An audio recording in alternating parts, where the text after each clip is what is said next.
Hello and good afternoon, everybody. I hope everybody can hear me clearly. And I just want to welcome you all to today's event. My name is Dr. Rebecca Nadin, and I'm the Director of the Global Risks and Resilience Programme at ODI. At ODI, I oversee a programme of work that looks at China's evolving geoeconomic strategy and policies across different sectors as the country moves towards its 2049 modernisation and national rejuvenation goals, including the Belt and Road Initiative and its approach to global challenges such as climate change and pandemic responses. So I want to welcome you here today and thank you for joining this second event in the ODI seminar series on the reform of multilateral development banks. The role of China as a rising global power and an emerging consumer market and an investment opportunity has been widely discussed and documented amongst China watchers, investors and economists for decades. However, under Xi Jinping, China is heralding in a new era with stated ambitions to become a nation with pioneering global influence by 2049. China's stated ambitions for a new era of influence and global development with initiatives such as the Belt and Road and are combined with a changing global risk profile means numerous questions actually abound around what China's emerging role in world affairs means in terms of addressing global challenges and risks. Fresh on the back of the 6th plenum at the start of the month, which set the stage for next year's leadership reshuffle and Xi's third-term legacy, and against the backdrop of the Forum on China-Africa Cooperation, FOCAC, with its focus on post-pandemic recovery, trade and investment and health, today actually we're going to be here to discuss the growing role and impact of China as a power in the multilateral development banks. China's growing role in MDBs is one area that reflects its growing footprint in the global development landscape. And when it joined the World Bank over 3 decades ago, it was a developing country on the brink of its economic boom. Of course, since then, it's become the largest borrower of the World Bank and then joined nearly every major MDB. A new report from ODI, which we're going to hear about soon, gives us the most comprehensive understanding to date of China's engagement with the MDBs in its diverse forms and in the motivations behind it.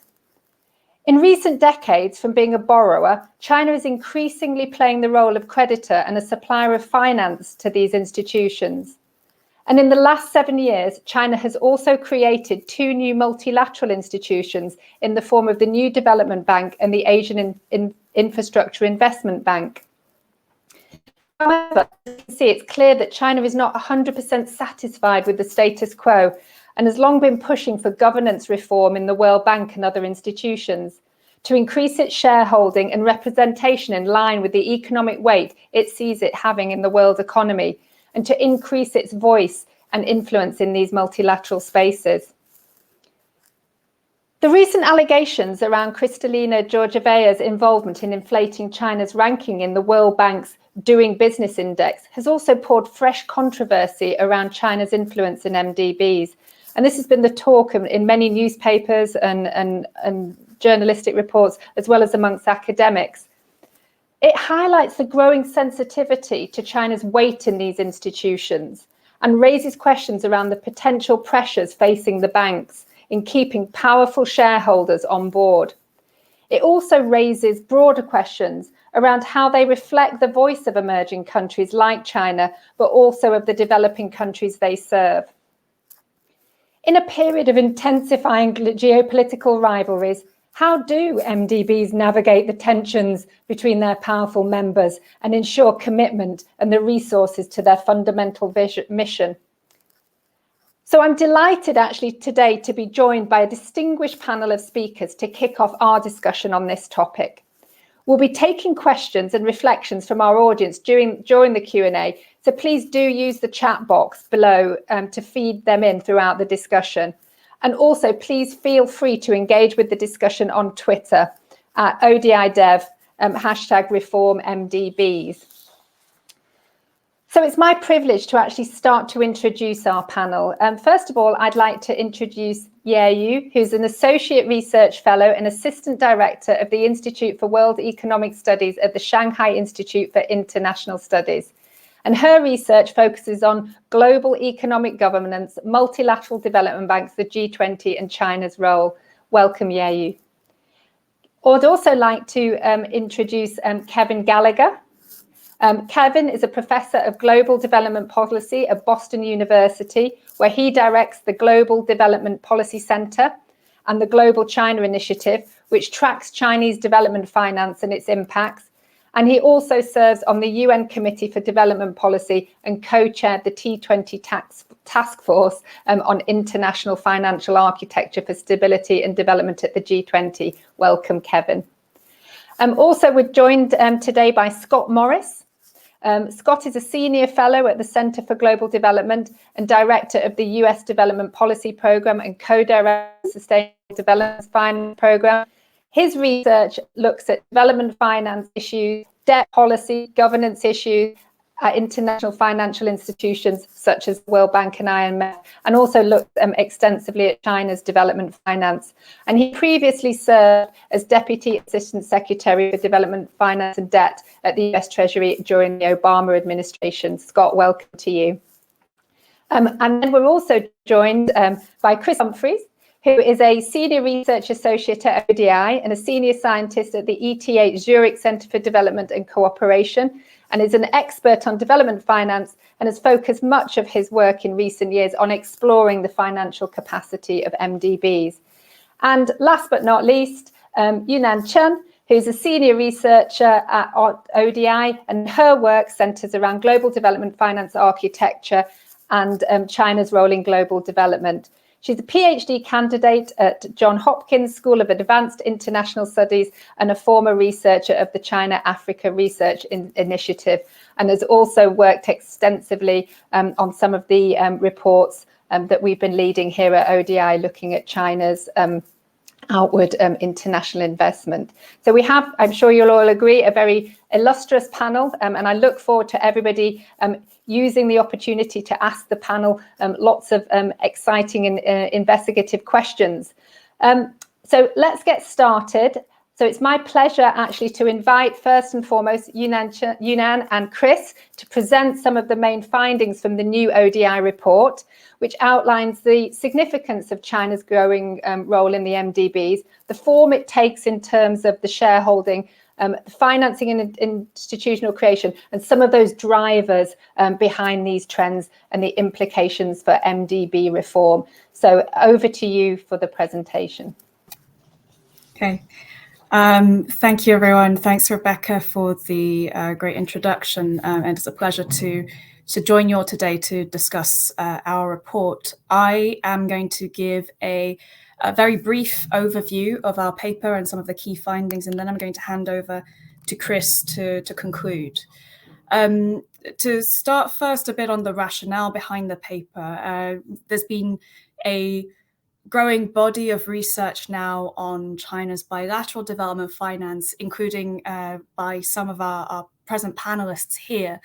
But the multilateral aspect of what China's doing is far less understood, and it's really, I think, less visible.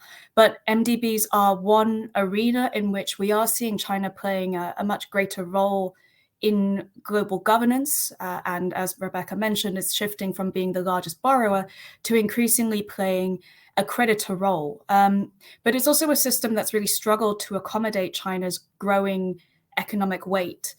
So our paper tries to map out some of the landscape of China's participation in MDBs. And we look at three key dimensions of engagement where China has adopted quite creative and adaptive strategies in order to achieve some of its strategic goals. So the first dimension is that of China's role as a supplier of finance in large MDBs. And China has pushed to increase its shareholding within the World Bank and within other MDBs through increasing its capital contributions, mostly without success. And despite some limited reforms, China's shareholding at the World Bank, currently at 6.1%, is still disproportionately low relative to its economic size. Shareholding in other regional banks like the African Development Bank and the IDB has also been a zero-sum context with other non-borrowing members. In response to these constraints, China has used its financial resources quite creatively. And in the paper, we look at the creation of several co-financing funds that China has initiated. This began around 2014 with a $2 billion China co-financing fund at the IDB. And this was followed by a $3 billion fund at the IFC, which eventually evolved into the MCPP program, and that has also crowded in other private investors as well. And finally, a $2 billion Africa Growing Together Fund, or AGTF, at the AFDB. And while these sums may be small compared to the grand scheme of what China is doing in its bilateral development finance, they are still significant resources for these MDB institutions. For China, they've been a way as well to export its significant capital reserves to get better commercial returns and better use out of it. And they've been a way for China to gain influence at these banks without changing formal structural power. In the same way that other members have established trust funds, these are ways to just ensure that China is listened to a bit more by the management. What's important to note is that these funds are managed by the bank staff themselves. They follow bank rules on procurement, on transparency, and project safeguards, but they are Chinese in origin in terms of the finance, and they are committed up front, which means they serve as an extra checkbook to the institutions. But they are still a second best option. As a financial resource, they cannot be leveraged, unlike core capital. The second dimension that we discuss is China's involvement in small borrower-led MDBs. And in this arena, China is really quite distinctive. The most significant areas that we focus on is its shareholding in 3 MDBs in Africa, in Afreximbank, in the West African Development Bank, and the East African Trade and Development Bank, or TDB, and also in the Caribbean Development Bank in the Caribbean and Latin America region. And this goes far beyond any other former colonial powers like France or the UK, and far beyond the US, which does not have any shareholding in these institutions. And here we see China playing a quite supportive role in building the financial capacity and the governance of these MDB institutions. We've also seen significant lines of credit from CDB and Exim Bank as well in supporting their operations. And it's timely that taking place today is the 8th Ministerial FOCAC Forum, which follows now 20 years of this institutionalized China-Africa relationship. But when China joined these MDBs in the 90s and early 2000s, it was still at the early stages of its regional diplomacy in Africa. Membership of these small MDBs is another channel for China to build and maintain its relations with sovereign governments in the developing world. And it's particularly useful as a platform as well in regions where China doesn't necessarily have bilateral diplomatic relations with every country. Aside from that, they're also useful in providing intelligence on local developments and commercial opportunities that may be of interest to Chinese commercial actors and firms.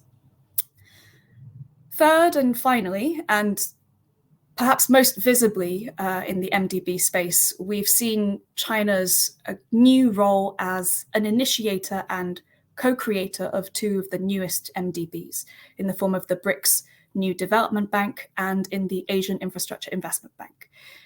And these 2 institutions, their creation can be read as a response to these failed attempts to channel finance and to increase its voice in the World Bank and the large MDBs. What's interesting about these newer MDBs is that while they may be Chinese initiated and both located within China, they do present distinct and different identities to the world. We have the more south-facing NDB, which embodies an ideology and a governance structure of equality, of South-South cooperation. Meanwhile, the north-facing AIIB, that is much more Chinese-led, Chinese-dominated, but still distills and draws from international best practices and engages with the World Bank and other international partners much more. Both institutions also embody a much more Chinese guiding philosophy, perhaps, on how to do development. There's a stronger representation for developing countries, a stronger focus on infrastructure and economic transformation, and an emphasis on reducing bureaucracy and inefficiency.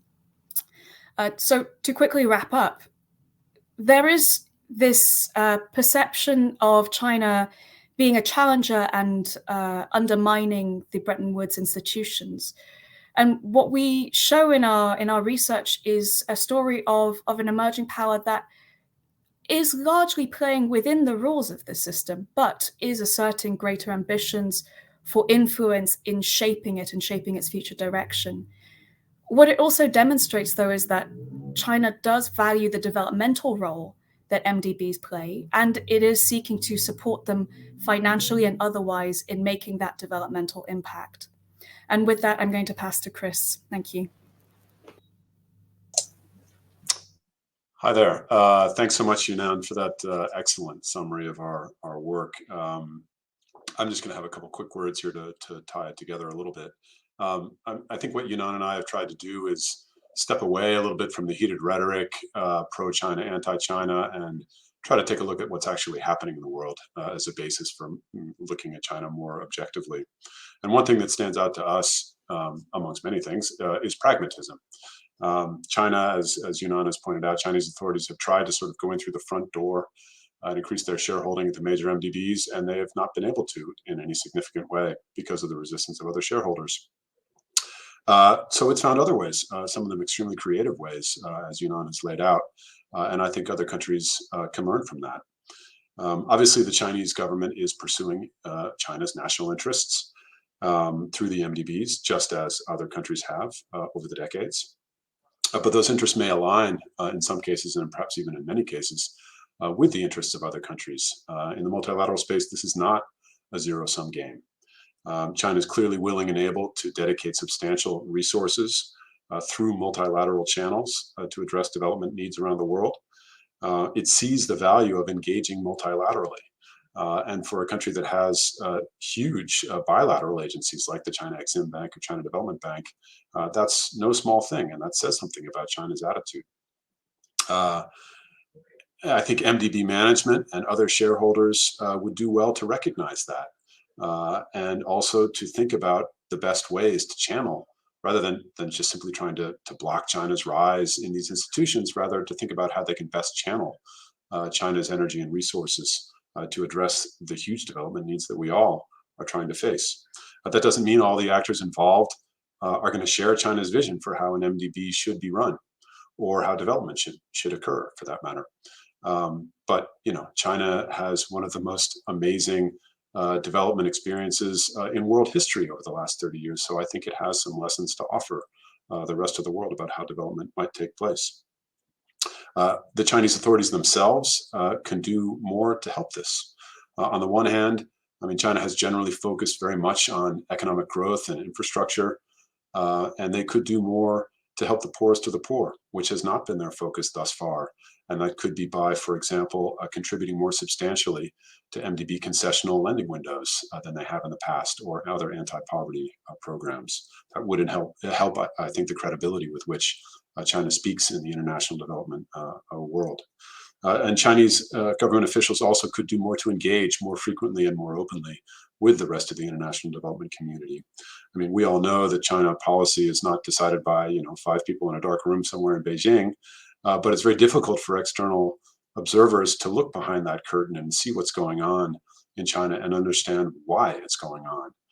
And there are some Chinese officials, like, for example, AAIB President Jin Liqun, who have been very active in engaging in the rest of the world, and that's definitely to be encouraged.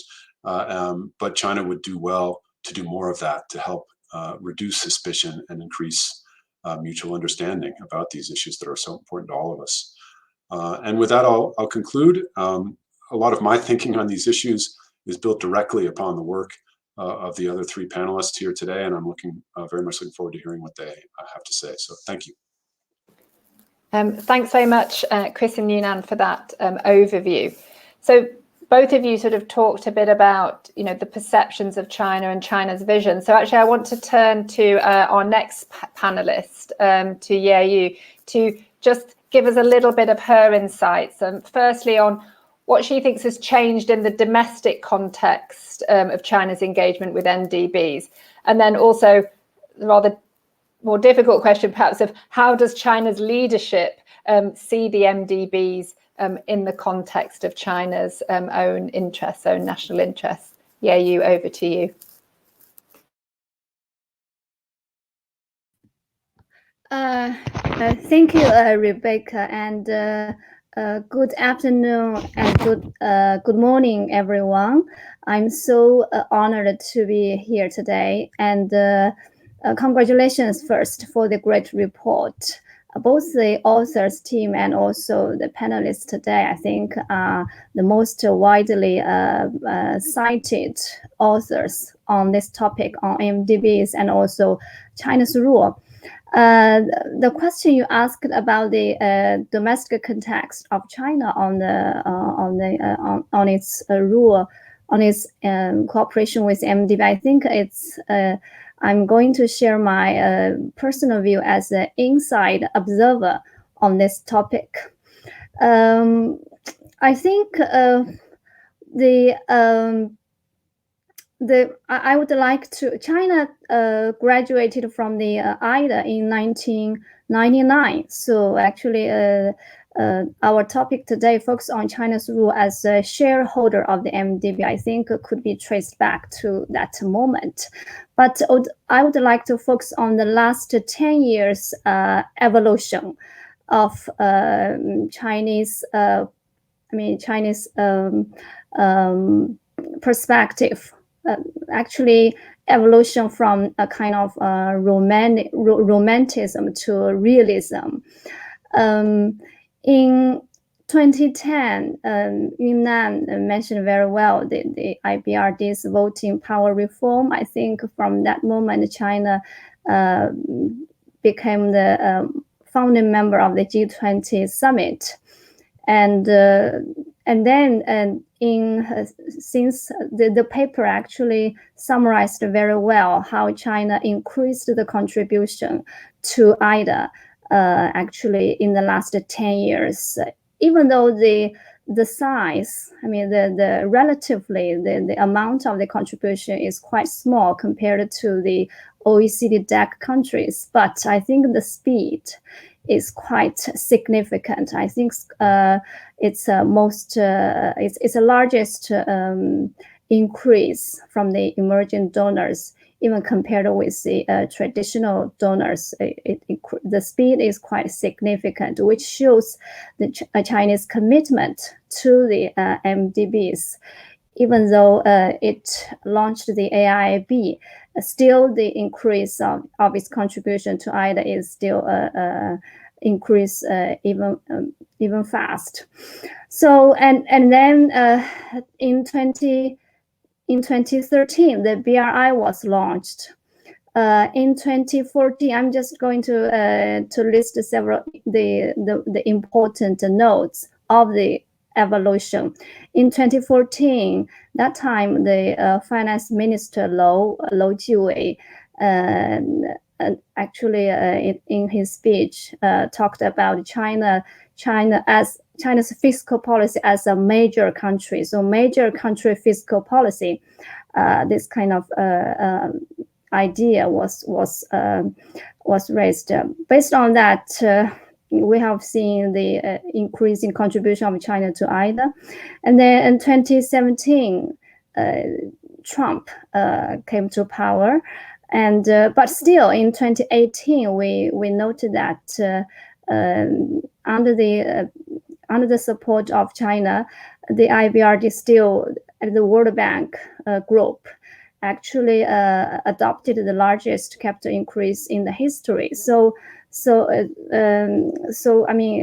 cooperation is still going on. And 2020, we see that China, the President Xi actually announced the so-called dual circulation strategy, which is actually talked a lot about that. How will China increase its focus on domestic when the US is pushing for decoupling or that? And then I think this year, the evolution from romanticism to realism, I think a significant movement. Actually, the World Bank's Doing Business report. I think that this would be my personal view is that quite very damaging for Chinese, not only the leadership but also the general public, which is to look at China's attitude toward the MDB, especially the World Bank and those major MDBs. I think is quite different from the Africa, from Latin America, that they suffer from their conditionalities or very negative views from the public. Chinese public is quite positive towards the World Bank generally. And China feel that the World Bank shares a lot of knowledge, but not only the capital. So it's quite respectful to the World Bank. But this year's Doing Business report, I think, because Chinese government and not only the central but also the provincial governments take the World Bank's Doing Business report quite seriously, very seriously, and has adopted many reforms suggested by the Doing Business report.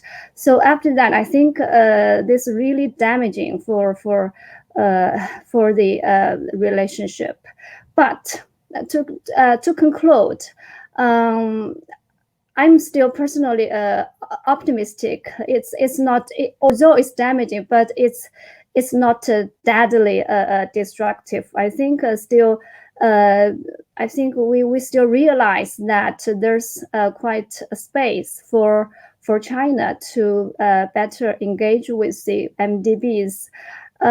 Professor Nagir Woods from UK, I think she quite summarized quite well in the last couple of years, saying that multilateralism survives great fracture. The most important reason is that China continues to support, even though there are this kind of accidents about Doing Business reports and also the so-called forced labor kind of very to demonize Chinese. Anyway, I think. Generally, if you look at the last 10 years, we have seen a more volatile relationship. Chinese more and more feel that the international organizations, not only the multilateral development banks, look more like a trap. But to be, I think that is a negative side. But for professionals, for those officials in charge of these issues, I think we still think that we need to keep rational and to be more to talk about a more technical cooperation. I think China wants to. What is China's core interest? I think it would like the MDBs to recognize its development model, not to follow those very political, like the U.S. Congress or whatever. So let me just stop here, and I welcome your questions and comments. Thank you. Thank you very much, Yayi, for that very frank and open discussion on China's perceptions of its role and what it would like to see. Just building on, I think something that you said about romanticism to realism. I think that leads quite well into the next panelists, who I'd like to put to them. What does China's growing ambitions for MDBs, both the old ones and some of the new ones, and the Bretton Woods institutions mean? How do you see these Chinese-led MDBs institutions challenging or complementing the existing system? Are we too romantic about it? Do we need to get real? Well, first of all, congratulations on a great study, and great to be on this panel with friends. There's been no less than 3 studies that have come out this season on China and the MDBs. All of them are terrific. One by Fitch Ratings, which I encourage folks to read. Another by Scott Morris and his team at the Center for Global Development. And this ODI report, really this one to be commended for putting the development needs and priorities at the center of its focus. Back in 2005, Robert Zoellick criticized China for not being a responsible stakeholder in the system. But what a difference a decade makes. These reports and others show that over the past decade, China has now matched the total amount of development finance power that the entire traditional MDB system has. During the same time, the Trump administration deserves a little bit of credit for passing through a small capital increase for some of the MDBs and creating a small development bank of their own in the United States. These moves are significant and promising, but pale in comparison to China's contributions to the system.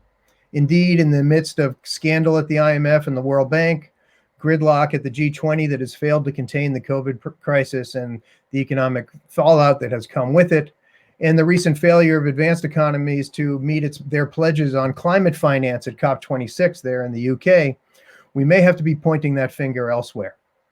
To answer your question then, what does it mean for the traditional Bretton Woods MDBs?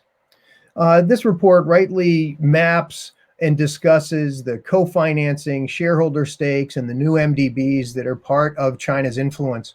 But a fourth has to be added, and that's the continued support and expansion of China's bilateral development capabilities in its 2 large policy banks and its growing number of equity funds that are not in the MDBs in the ways that some of these studies show. China's put together a pretty robust, what I'd call 1 foot in and 1 foot out strategy that allows it to punch against its quota weight in the major MDBs to ensure that more development finance and choice is available to developing countries on a variety of terms, and to have more leverage to advance its own interests throughout the system. This has been beneficial to China's objectives at the MDBs and better for developing countries in need of more financial choices.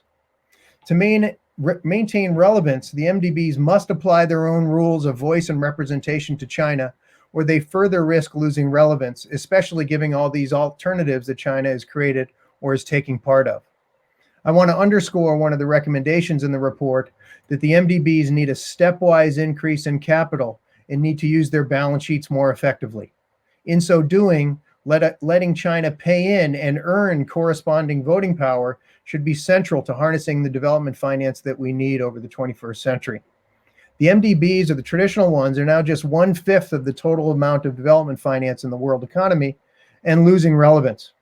Traditional MDBs are no longer the first resort for all but a few low-income countries that have fewer choices.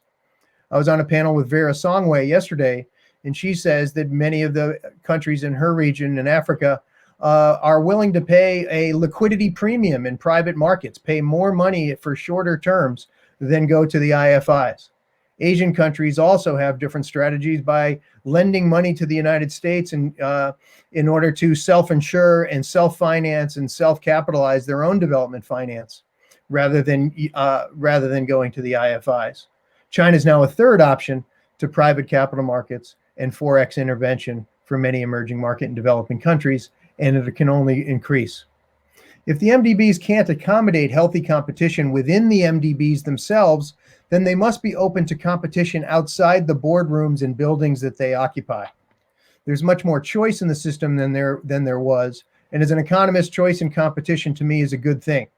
China's actions have already led to the MDBs rediscovering infrastructure finance and working hard to cut the time it takes from approval to disbursement and actual doing projects. And of course, it should also be said that China can learn from the best practices and big mistakes of the MDBs over the past decade with respects to due diligence, transparency, and beyond. We know from the World Bank that Chinese overseas development finance has the largest potential for growth of all of the different programs on offer in the world economy, 3 times that of the Trans-Pacific Partnership. We also know from work by Axel Dreher and colleagues that was recently published in the American Economic Journal that the Chinese overseas development finance is associated with economic growth where there is no significant correlation with World Bank finance. The competition has begun.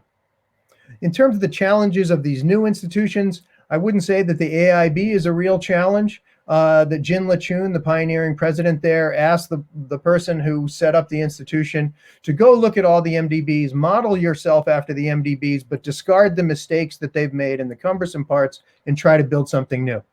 They don't exactly have their own DNA yet. They've only been piggybacking on other MDB projects, but hopefully they'll evolve in a way that the CAF has and really have its own DNA and be an independent infrastructure powerhouse the way the CAF is. The NDB is a little different, the New Development Bank. Its challenge on one level is on the voice and representation. Even though China is the largest economy, it could, like it did at the AIIB, say I'm going to put in a certain amount of base capital and therefore have all the voting power. But interestingly, all 5 of the countries have the same amount of voting power. Now that may be different as the bank expands, and many developing countries are already expressing concern that having veto power by 5 countries is not much better than having veto power by 1 or 2. Let me conclude by echoing a sentence in the ODI report that says China's engagement in the development finance system should be applauded rather than seen with automatic suspicion. The goal for developing countries should be how to maximize the benefits of this new financing and minimizing the real risks. The West now has no choice but to open the door and let China have more say and sway in the MD system, and leave the door open for countries to choose Chinese-led institutions when the MDBs can't deliver or can't deliver enough. While this inside and outside competition can be healthy, it can also be messy.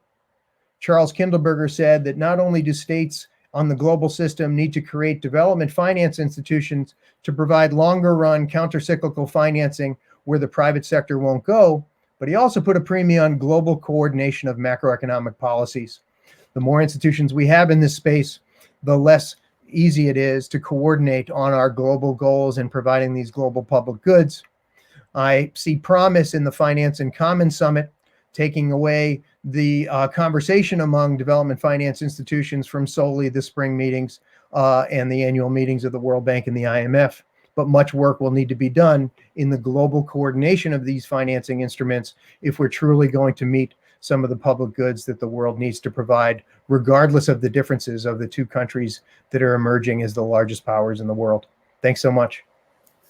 Thanks very much, Kevin, for that. Yeah, I think just to pick up on your last point about China's engagement should be applauded in the MDBs, but actually we're looking at this engagement against the backdrop of some quite significant geopolitical volatility. So I want to turn to the next panelist to sort of pick up on that a little bit. We're seeing quite a lot of tension, obviously, in the US-China relationship. So what does that mean for the MDB system, and what are the risks and what are the opportunities? And should we be more cautious in how we're engaging with China in this space? Well, thank you, Rebecca. And as Kevin said, it's really great to be here among friends and people whose work I respect tremendously in this area. Kevin also spared me the awkwardness of promoting my own report on this topic. And let me just say, is Chris Humphrey before the session we were talking about our both of our reports, ours at the Center for Global Development and this one from ODI. And just to note, as he said, that these are very much complementary reports. It is not a case where one is right and one is wrong. In fact, I think we come to the topic very much with the same spirit and very much with a desire to bring data and a dispassionate approach to what has become increasingly a challenging topic, Rebecca, as you said, in a geostrategic sense. So let me make a few quick points to round out what we've heard so far, and particularly focusing on lessons, I would say, of the last decade as we look at China's participation in these multilateral institutions. The first is really to emphasize that I think the lesson of the one overarching lesson of the last decade is that China's decisions in the past decade have not by any means been a rejection of the Bretton Woods institutions. I think it is better framed as both of our reports do, I think, as an embrace of multilateralism more generally. Now, I think we should also observe that China's increased participation in multilateral institutions coincides with an increase in bilateral development finance. So it's not so much a choice of one over the other or one set of institutions over the other, and more that it's more of everything in the past decade in terms of China's engagement in the world.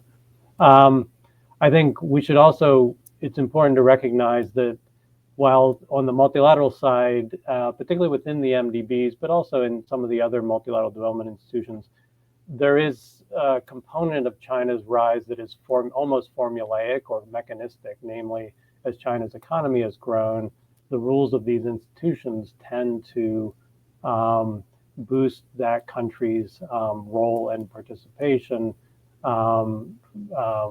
financing obligations, and then the governance that comes along with that, although there are some challenging nuances to that, as we've heard already. But I think it's also important to recognize that there's a discretionary component to China's choices in the last decade, where, as we had heard from the ODI report, these trust funds that China has established within the MDBs, but that has been alongside other choices, including and really in a dominant way, choices as an IDA donor, where China has increased its position dramatically. As you noted, not so long ago was an IDA recipient country, and as of today is now squarely among the leading IDA donors, with some expectation that it will continue to grow and be really most likely in the top 5 IDA donors, which is really a critical anchor position in the international, in the multilateral architecture. Similarly, I think we've seen very strong growth in choices that China has made within the UN development system, among other vertical trust funds that play leading roles multilaterally. So I think there's a story about China's rise that is, again, both a function of China's overall economic growth, but clearly reflects policy choices that have been made by the Chinese leadership to embrace multilateral institutions as an instrument of development finance, even as bilateral finance has increased quite a lot over the same period. So to the question of what is this, how does this look, particularly today in light of growing tensions bilaterally between the US and China, maybe more broadly cast between China and G7 countries, China and the West. Again, I think that let's quickly take a historical perspective. And so if we go back a decade, again, you pointed this out very usefully. You had key governance reforms at the World Bank and the IMF.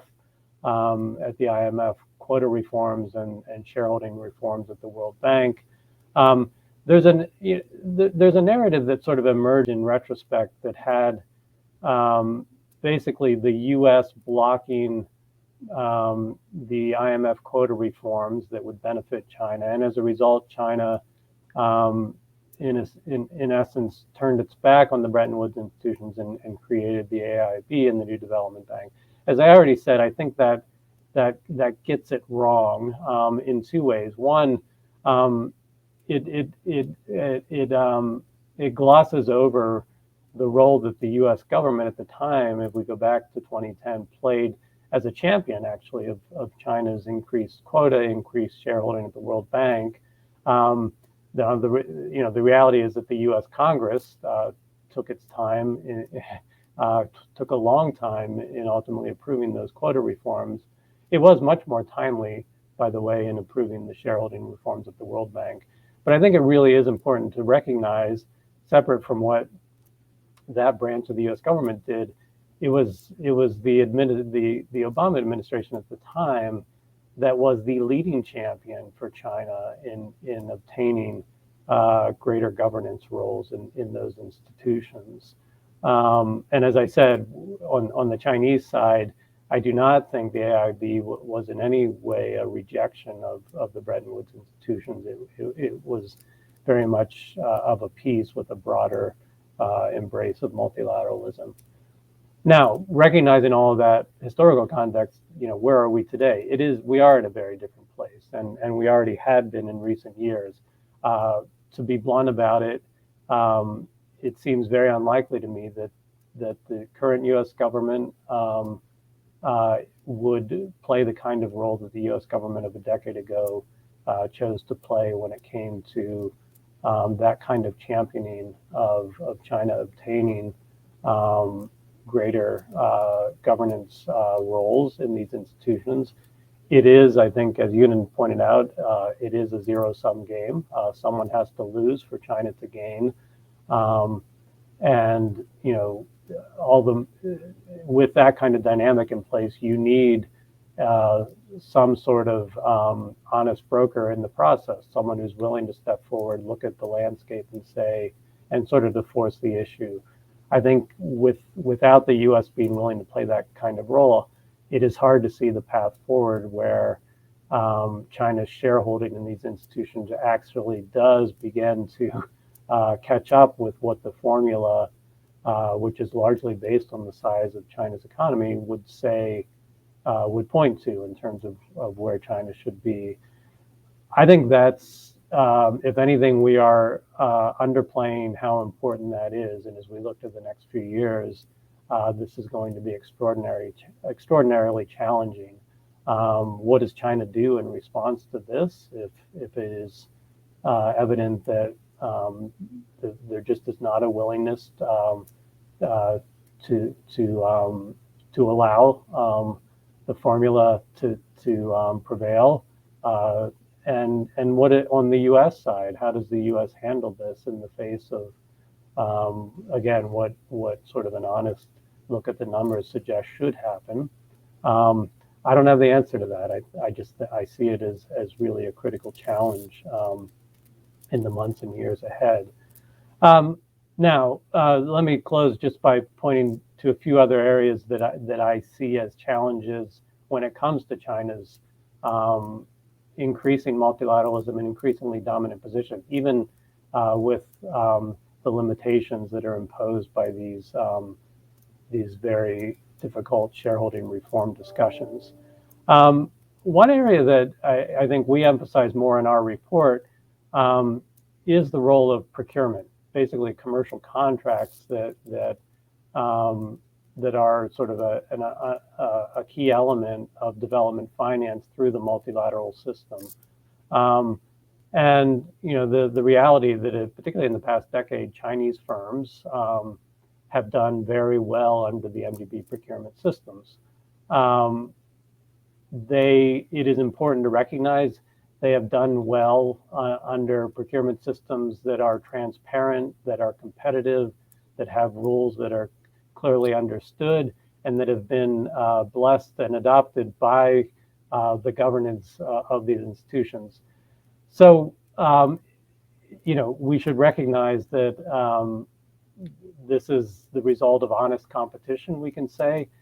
That doesn't make it any less difficult, certainly politically. I think if we are in an era of geostrategic competition with the emphasis on competition, and particularly where U.S. policy seems to be embracing a competitive model for development finance, I think it will be hard to avoid the difficulty of these procurement outcomes at the MDBs for too long when it comes to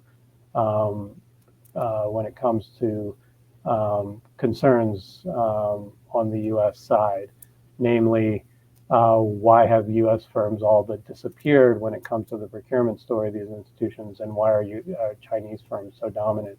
Now, in a simple way, we know why. The Chinese firms tend to be the lowest bidders on these projects.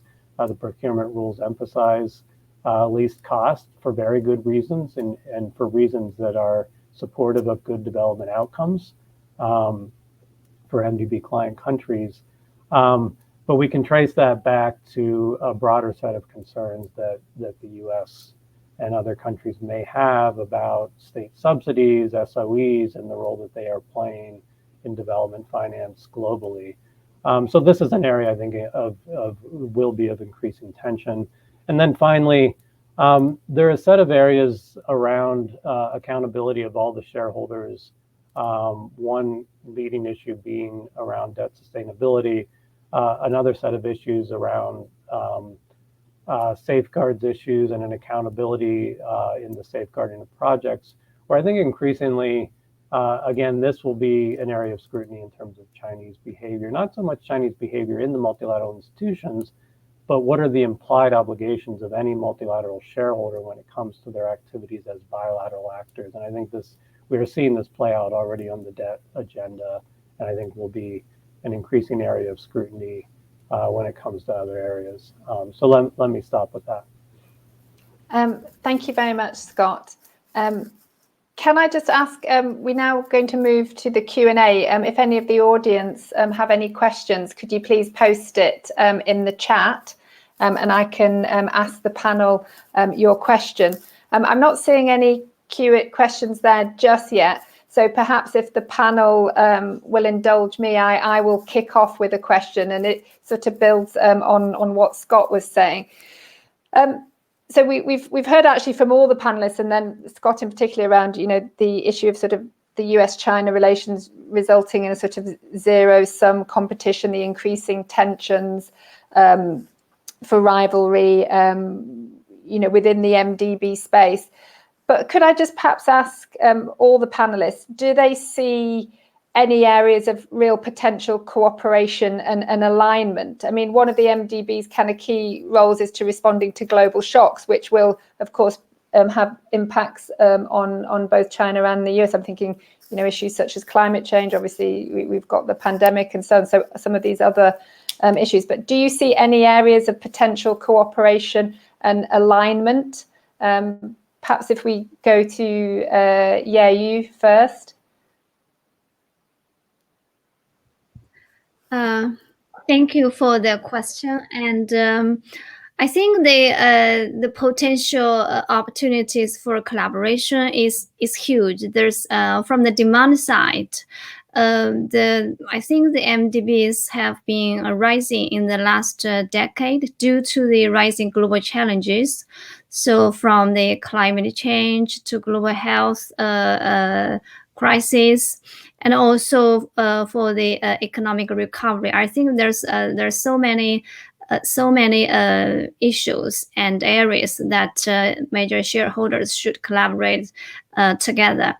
And I do believe that Scott mentioned a couple of challenges. I fully understand that for the procurement and also the ESG, the standards. I want to just stress one point that China actually, I think it's starting from 2017,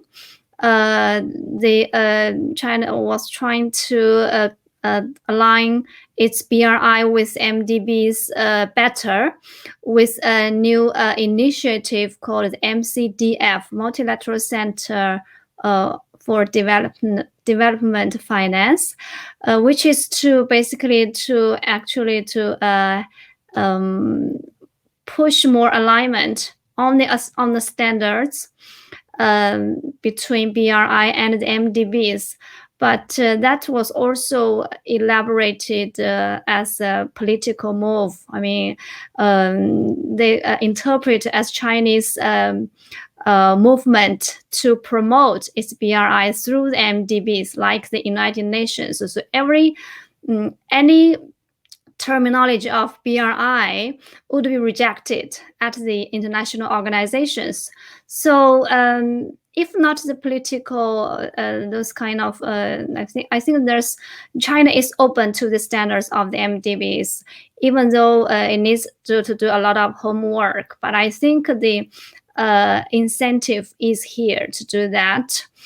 And for the procurement, I think there's, if you look at the MDBs for the infrastructure projects, that is, I think China, it's just to follow the procedures of the, even though the other for its BRI projects, my understanding is that many companies are open to the competitive procedure. Just I hope that because China has not accessed the WTO's open procurement agreement on that, I think there we will see the progress there. So yeah, let me stop here. Thank you very much. Anyone else on the panel want to jump in on that question of areas for potential cooperation and alignment? We do have a couple of other questions pouring in now, but if anybody's got any points to add on that. Maybe just very quickly, I mean, there's no question that the shareholding is a zero-sum game, unfortunately. That's just the nature of the beast, the way MDBs are structured. But the broader picture is, it's not, we all are trying to achieve similar goals. And the question is how to get around that sort of rigid shareholding structure in a way, for example, to channel more financial resources. There's a lot of interest right now in capitalizing these MDBs to attack a lot of development challenges. But because of this zero-sum shareholding structure, it makes it difficult. But finding creative ways to get around that, I think would be a great way to try to build cooperation with the United States and other major shareholders. Yeah, thank you, Chris. And actually, that segues nicely into the next question. So the participant says, thanks very much for this excellent discussion, but the panelists have focused very much on the bilateral US-China relationship, which is true, we have. So what does the panel think should be the role of European MDB shareholders in this context? Who would like to take that one? Well, just to jump into not have any empty airspace, I mean, it's interesting, and looking at the World Bank, the United States is not really overrepresented in terms of its shareholding, whereas a lot of European nations are. So it might be well worth thinking of the Europeans. It's very easy to put the U.S. as the bad guy in this particular movie, but I think the Europeans need to look at themselves a little bit in this context as well. Thank you. Anyone else on the European MDB shareholder stance? I might also jump in here.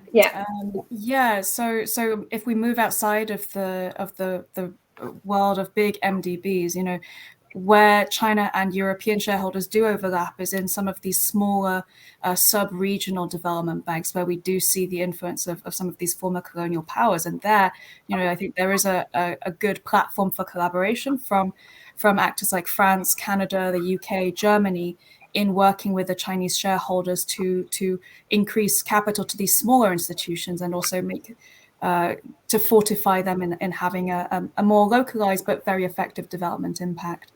Thanks. Thank you. Yeah, I'd add that the Europeans have an essential role to play. They're still a little bit more like the world that Scott painted, that had a more balanced view of China in the global system. The United States is just not there yet. We need to have a deliberative democratic discussion in our country about the need to continue to address in a hard way our significant grievances with each other, China and the United States, but also realize that the two countries, being the largest economies in the world, have to work together on providing global public goods. We're not there yet, but the Europeans are good intermediaries. They play a very constructive role on the board of the AIIB, and we really need them to play more of a leadership role at places like the G20 and in these MDBs, despite the need for them to decrease their shareholders. I do see an alignment between the United States and China on some level, but not bilateral cooperation. It's just not for the reasons that Scott discussed. The government itself is now more divided on this issue, and the Congress couldn't be more divided on this issue, or more aligned, in my opinion, in the wrong way on this particular set of issues. But the MDBs, at their best in the multilateral system, is a place for multilateralized cooperation. You can downgrade some of the bilateral tensions and have multilateral cooperation and conversation.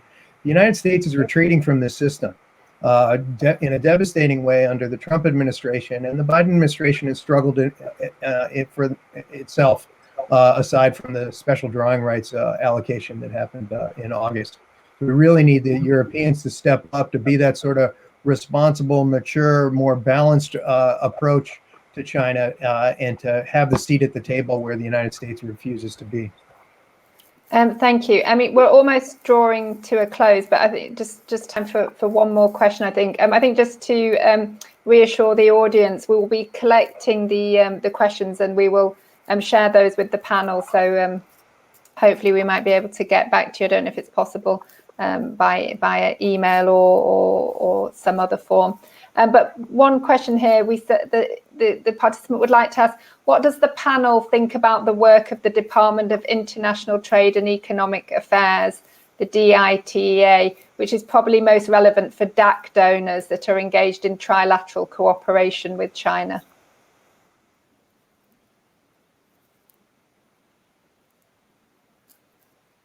Anyone? Scott or Kevin? Trilateral cooperation is a really important thing. We have so many pressing development needs, and there's so many different actors in the system that could complement each other if they work together. China's got the deep pockets, the big capital. It also has the world's best know-how on infrastructure, construction, and so forth. But it doesn't have the local knowledge that, say, a national development bank in Zimbabwe or in Peru might have. And it also doesn't have the years of technical expertise and comparative analysis that some of the more traditional MDBs have had. So some of these instances of working with national development banks on the ground, working with some of the MDBs in China, some of which are in both of the reports that both the ODI and the CGD report. These are important little pilots for learning to do that triangular cooperation. It helps bring more capital, bring down the cost of capital, and get it more to the places that need it in a more constructive way than any of those entities can do on their own at this point in time. The system needs to work together in order to reduce emissions by 45% by 2030 and to make the world more inclusive. Those two things are sort of the root of many crises that ripple well beyond the development space. It's urgent to have global cooperation on public goods, especially through development finance, and triangular cooperation could be a key mechanism that should be explored further. And you think that's potentially a pattern that we might see developing? I know there's been some interest from China on this approach in certain geographies and sectors. Yeah, in 2022, we'll see the rollout of a number of cooperation agreements between the China Development Bank and the Export-Import Bank with national development banks that have overseas activities in Europe, the AFD and the KfW, with national development banks and other entities in lower income countries. And again, some of the funds within the MDBs that you talk about, especially at the IDB, there's some interesting funds that not only are China and the IDB working together, but they specifically on lend or do private equity with local partners and local firms, or with national development banks that are closer to the ground. I don't see it as a trend. I see it as something that needs to be expanded on. And I think we're not working together at the sort of 30,000-foot leaders level on global cooperation. So to work from the ground up, bank to bank, has to at least be a parallel strategy. Yeah, bit. Yeah, no, thank you. Yeah, so less of a trend and more of a need. Thank you very much for everybody. I'm afraid we've gone over time, which means we've run out of time. So I'm going to have to wrap up our discussion. We've received a lot of excellent questions in the chat. And as I said, I hope we can somehow answer some of those and get back to the people who posted those questions. So as we've seen, as China engages and seeks more influence on an increasingly wide range of global challenges impacting international development, such as climate change, humanitarian action, etc., it's going to be even more important how MDBs navigate these growing political pressures and ensure buy-in and commitment of their biggest members. And this is going to be crucial to their capacity and ability to be able to mobilize development finance to respond to many of these challenges and shocks as we're experiencing. So the NDBs have a vital role to respond, particularly, as I say, we're seeing a lot more intensity and frequency of climate extremes as just one example. So the multilateral space is going to be a valuable arena for positive sum cooperation and some of these challenges. So I'd like to then thank all of our panelists, Yeyu, Kevin Gallagher, Scott Morris, Chris Humphrey, and Yunnan Chen, and especially to all of you who tuned in and listened today. This was the second event of the new ODI seminar series on the reform of multilateral development banks. A recording of the session will also be available on the ODI website along with the first seminar, so please do look out for those. The next seminar will be in early 2022. And that is going to be focusing on MDB governance and the reform of the board of directors. So details of that will also be up on the ODI website soon, and we hope you will all join us again in the new year. So thank you very much and have a wonderful day wherever you are. Thank you.